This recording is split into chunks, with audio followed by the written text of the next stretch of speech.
18h43, on se retrouve en direct dans Punchline sur CNews et sur Europe 1, toujours avec Catherine Ney, Louis de Ragnel, Rachel Kahn, Aminel Khatmi. On a le plaisir de recevoir Thibault de Montbrial. Bonsoir, monsieur. Bonsoir. De Montbrial, vous êtes avocat, président du Centre de réflexion sur la sécurité intérieure. Un tout petit mot de ce qui se passe à l'Assemblée nationale, cette espèce de bazar généralisé. Écoutez, encore un tout petit extrait de ce qui s'est passé aujourd'hui. Vous allez me dire si c'est comme ça que vous voyez les représentants de la République française. Écoutez cet après-midi à l'Assemblée. Voilà le vrai visage de la Macronie.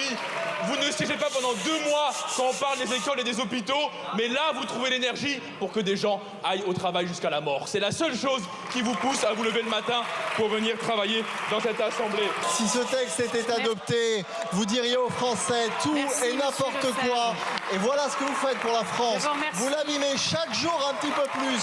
Vous n'êtes pas véritablement député, vous êtes commentateur de la vie politique. Chers collègues Isaac Sibyl, vous dites on touche le fond. Je confirme, vous touchez le fond. Tout au fond, là, vous êtes bien au fond du fond de l'obstruction. Changer les cotisations sociales, ça ne peut se faire que dans le projet de loi de financement de la sécurité sociale et pas dans une proposition de loi. C'est marqué dedans. Vraiment, hein. Franchement, faites un effort. Lisez-le, vous verrez, être député, c'est ça aussi. S'il vous plaît, mes chers collègues, un peu de calme. Je vous demande de revenir au calme. Oui, mes chers collègues, mais ça... Oui, mais si on continue dans les provocations, voilà comment va se finir le débat. Franchement, en termes d'image, pensez à ceux qui nous regardent, si vous le voulez bien. Et ceux qui regardent, ce sont les Français, téléspectateurs, auditeurs aussi. Thibault Montbrial, quand vous entendez Hugo Bernal ici donner des leçons dans l'hémicycle, vous dites quoi de la France insoumise? Je pense qu'il y a une très grande majorité de nos concitoyens qui ne peuvent être consternés par le spectacle quotidien à l'Assemblée, et notamment par l'action de la France insoumise, qui est une action soigneusement réfléchie. Hein. C'est une stratégie, et de voir Hugo Bernalicis, qui est l'auteur de la proposition de loi pour abolir le délit d'apologie du terrorisme, qu'il a eu l'indécence de déposer en plein procès Samuel Paty, tous des assassins de l'équipe qui a conduit au meurtre de Samuel Paty. C'est quelque chose qui est consternant, mais qui est en même temps à la fois le résultat de ce qui est en train malheureusement d'apparaître de plus en plus comme l'effondrement de notre pays, à tout point de vue, et notamment d'une partie de sa classe politique. Et puis, je le disais, et je le crois vraiment, d'une stratégie qui est du chaos, qui est celle de la France insoumise, qui passe par un certain nombre de vecteurs, les clins d'œil appuyés à l'antisémitisme et aux islamistes, les provocations et les incidents avec les anathèmes, comme on a encore entendu cet après-midi. Aminel Khatmi, on a des leçons à recevoir de certains élus, notamment, on l'a entendu là, dans cet extrait sonore. Non, notamment de la part des élus de la France insoumise, on n'a aucune leçon à recevoir, non. Quand on a commencé son mandat comme représentant du peuple et qu'on le termine comme petit télégraphiste du Hamas, en expliquant que le Hamas est une organisation de résistance et non un mouvement terroriste, en ricanant sur des bébés brûlés dans le four, en ayant une collègue parlementaire européenne qui va défiler à Amman dans une manifestation en hommage à des terroristes du Hamas et du Hezbollah. On n'est pas digne de son mandat de député. Et quand, comme si tout cela ne suffisait pas, on rajoute l'ignominie supplémentaire qui consiste, comme vient de le rappeler Maître de Montbrial, à vouloir retirer le délit d'apologie du terrorisme du code pénal, tant ils sont nombreux dans leur rang concernés par les procédures, je crois qu'on n'a pas de leçon à donner. Thibault de Montbrial. Oui, mais ce que vous dites, ça peut laisser penser que c'est exclusivement la responsabilité des députés et que il serait une espèce d'entité sortie de nulle part qui porterait ses propres les mots que vous décrivez fort justement. Ils ont des électeurs. Mais ils ont des électeurs. Moi, je rappelle toujours qu'en 2022, il y a pu avoir l'excuse de la découverte. Mais tous les membres de la France insoumise qui se sont conduits le plus mal à l'Assemblée entre 2022 et 2024 ont été soit réélus au premier tour, soit élus avec une forte majorité au deuxième tour. Soit dit en passant, ça porte aussi la responsabilité de tous ceux, on entend François Hollande donner des leçons en ce moment, tous ceux comme François Hollande et même certains de droite qui ont préféré voter pour le nouveau Front Populaire que voter contre le bloc de gauche. Hein. Ça aussi, chacun, il faut se souvenir des prises de position des uns et des autres. Mais donc il y a une responsabilité de voir ces gens-là se conduire comme ça à l'Assemblée, ça n'est pas le fruit du hasard, c'est le fruit de stratégie politique. Et on a aussi la classe politique qu'on mérite. Je pense que tous les sondages montrent que la majorité de nos compatriotes, et même la très grande majorité de nos compatriotes, a un besoin, un espoir, une attente maladive de restauration de l'autorité, tout simplement pour que les gens puissent reprendre leurs activités en n'ayant pas peur de se faire agresser au coin de la rue et en sortant, en retrouvant un peu leur pays, parce qu'ils ont de plus en plus de mal à le retrouver, que ce soit dans les villes ou dans les campagnes. Moi, avec mon centre de réflexion sur la sécurité intérieure, je fais 2 ou 3 déplacements par mois. Je vais dans des endroits qui sont des grandes villes et aussi parfois dans des endroits beaucoup plus ruraux. J'entends la même chose partout, c'est-à-dire l'impression qu'expriment les gens, qu'exprime le peuple d'un décalage total entre la province et entre Paris, et la province et Paris, y compris au sein des appareils politiques. C'est-à-dire que les élus locaux ne se sentent plus forcément représentés par les patrons des partis. Et quand on voit ce cirque à l'Assemblée, on ne peut que les comprendre. Une question sur la sécurité, Louis Dragnel. Oui, Thibault de Montmirail, vous êtes un expert des questions de sécurité. On voit bien, donc, le contexte politique est catastrophique. Il y a des menaces de fermeture d'entreprises, plus de 290 qui ont été identifiées, en tout cas quasiment certaines, des plans sociaux dans les mois à venir. Ça va être des milliers de gens qui seront au chômage.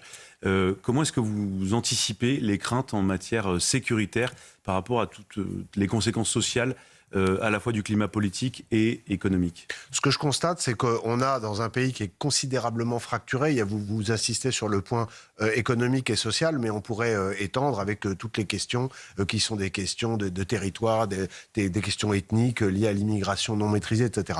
La France aujourd'hui est extrêmement fragilisée et c'est comme un corps avec des mèches qui dépassent et on ne sait pas laquelle va être allumée en premier, mais ces mèches se rejoignent. Si par exemple nous avions, pour les besoins du raisonnement, une censure, et que cette censure aboutisse à un chaos tel que les marchés financiers sanctionnent la France encore plus qu'elle ne l'a été ces derniers jours. Le risque serait que des mesures d'austérité drastiques doivent être prises en urgence, avec comme conséquence que l'extrême gauche irait immédiatement dans la rue pour des manifestations très dures, au cours desquelles il y aurait des violences organisées, avec un effet d'entraînement qui risquerait d'aboutir là aussi à des désordres et des violences graves.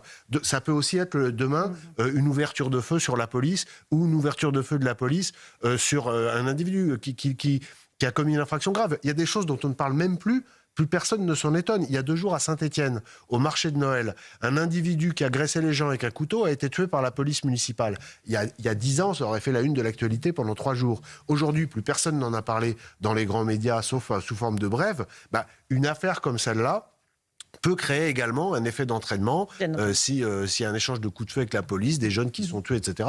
On se souvient de ce qui s'est passé en 2023. Le pays est très très malade. Il a besoin d'un minimum de stabilité. Il est absolument impératif pour la stabilité de notre pays et pour les mois qui viennent que nous passions ce cap sans qu'il y ait de déstabilisation et de désordre politique. C'est pas la panacée. Tout le monde sera d'accord pour dire que la composition de l'Assemblée, c'est pas la panacée, que le gouvernement de Michel Barnier, il fera rêver personne. Mais c'est le moindre mal. Il faut que nous passions cette phase, et puis ensuite il y aura un grand renouveau de politique. Moi je suis convaincu, et j'en finis là, je suis convaincu qu'il va y avoir un renouvellement de la classe politique, parce que nous sommes arrivés au bout du bout de ce qu'a pu faire.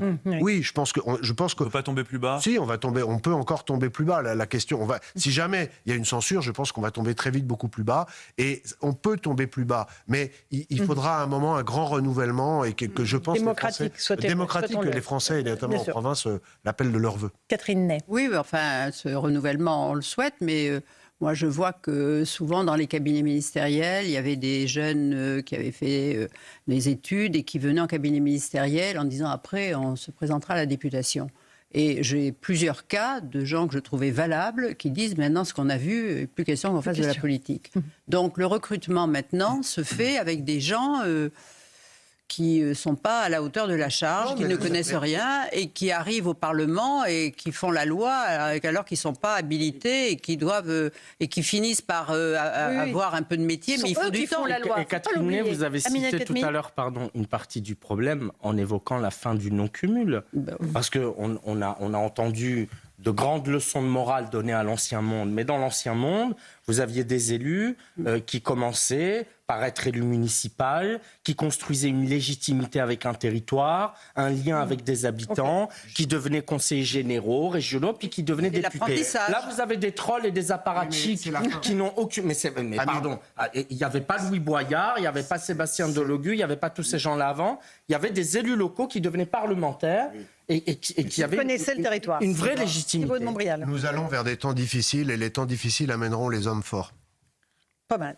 Rachel Kahn, une question. Justement, sur les temps difficiles, moi j'avais une question par rapport à notre sécurité intérieure. J'ai l'impression que sur le plan international, on a une ligne totalement incohérente. Même pire, on a deux lignes. C'est-à-dire qu'on serait avec l'Ukraine, pays démocratique, et de l'autre côté, plutôt moyen favorable à Israël. Est-ce que vous ne trouvez pas que ces deux lignes-là fragilise notre sécurité intérieure? Vous pouvez rajouter l'Algérie. Absolument. Avec vous avez raison. Le débat autour du scandale de la détention de Boualem Sansal. Mais c'est vrai. Mais pour élargir la réponse, Rachel, on a une incohérence totale à la tête de l'État en matière de conduite de politique étrangère, d'ailleurs, y compris en matière de politique intérieure, depuis 7 ans. Qui peut dire aujourd'hui, si on fait un arrêt sur image, quel est le cap d'Emmanuel Macron au Moyen-Orient, quel est le cap d'Emmanuel Macron dans la politique vis-à-vis de la crise ukrainienne et quel est son cap vis-à-vis de l'Algérie. C'est impossible. Non, mais c'est du zigzag permanent. C'est du zigzag permanent. Donc, à partir du moment où il n'y a pas de cap, c'est impossible déjà de peser, d'être respecté, et ensuite de faire ce qui devrait être la tâche de tout gouvernant, c'est-à-dire de penser à 5 ou 10 ans. Juste sur la Russie, un mot moi, qui me fascine. Il faut dire et répéter ce que personne ne dit, que les Russes s'en prennent à nous depuis 2 ou 3 ans en Afrique. C'est-à-dire que nous avons été attaqués, y compris parfois physiquement par les Russes, et nous n'avons pas réagi.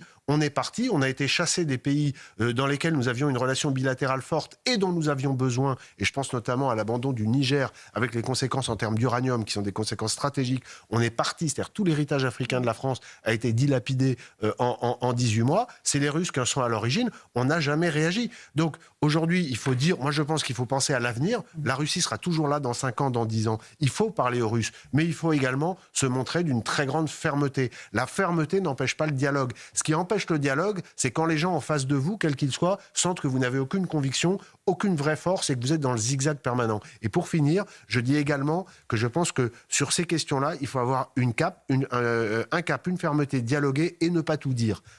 Et le pire, c'est de dire qu'il y a des choses qu'il faut faire sans le dire. Et que les messages passent sans que le grand public le sache.